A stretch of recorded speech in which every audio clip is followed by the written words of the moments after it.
50 years ago, this Indian city was fertile farmland. Today, Gurgaon, now officially known as Gurugram, is a metropolis, home to tech giants like Google, Microsoft, Uber, and India's own Oyo, an international budget hotel chain valued at $10 billion. There are people who are coming in from all parts of the world, there are people who are coming in from all parts of the country, and then that has brought about a certain multiculturalism to the whole thing. The city itself has become heavily urbanized. If you look at the GMDA area, it's roughly 600 square kilometers, out of which eventually 90% will be urbanized. From 2001 to 2011, Gurgaon's population grew 74%, and government projections say there will be more than 4 million people living in the city by 2031. But all that growth has grave consequences. In 2018, Gurgaon ranked as the world's most polluted city, according to Air Visual and Greenpeace. Residents regularly have to wear masks just to go outside. We are in a crisis situation. So when you're in a crisis situation, you have to think differently. You cannot keep going on with your old ways of managing the cities.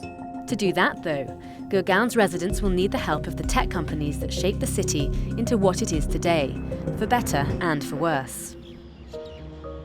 Almost every company is interested in investing in and improving the livability conditions of the city. Oyo is trying to improve sustainability at its new headquarters in the city, creating more open spaces and promoting public transport among its employees, and also trying to pitch in to improve the city's green cover. That comes out of not just a need to do things for the climate, but also I think it just makes good business sense.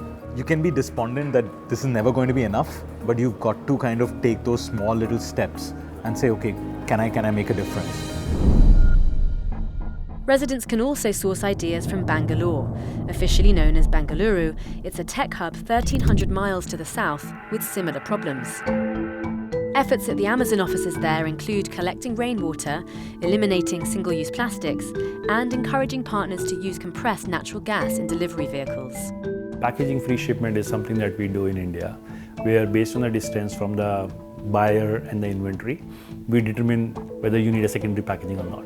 Now that's something that we innovated in India. It's an India first innovation, and that is what other parts of the world are looking at now. Indian competitor Flipkart, which is owned by Walmart, is working on similar initiatives. There is a work that's happening on bringing electric vehicles from the last mile delivery perspective. There is a work that's happening on using innovation in the packaging, for example, reducing the plastic wastage. And our teams, are very deeply involved in making sure that we remain an integrated part of the community that we serve. It's a race against the clock to make sure that the country that was once the world's most rapidly developing economy doesn't outrun its natural resources. I've often said that, in a country like India, when you're driving and you look out of the window, there are just so many hard problems to solve that you see. Whether it is roads or nutrition or education or water or climate.